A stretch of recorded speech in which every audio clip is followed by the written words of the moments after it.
भारत आणि संयुक्त अरब अमिराती दरम्यानची भागीदारी ही समृद्धी, विश्वास आणि सामायिक दृष्टिकोनाचा आदर्श असल्याचं प्रतिपादन केंद्रीय वाणिज्य आणि उद्योग मंत्री पियुष गोयल यांनी केलं.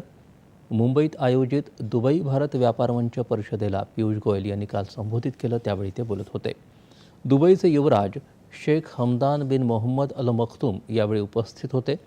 भारत आणि UAEमधील व्यापार आर्थिक भागीदारी करार हा एक निर्णायक क्षण असून तेलाव्यतिरिक्त व्यापार 100 अब्ज डॉलर्सपर्यंत नेण्याचं भारताचं ध्येय लवकरच साध्य होईल असं गोयल म्हणाले.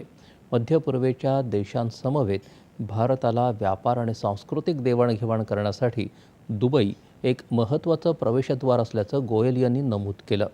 IIT प्रमाणे भारत लवकरच IMM आणि इंडियन इन्स्टिट्यूट ऑफ फॉरेन ट्रेडच्या शाखा दुबईमध्ये उघडणार असल्याचं त्यांनी सांगितलं.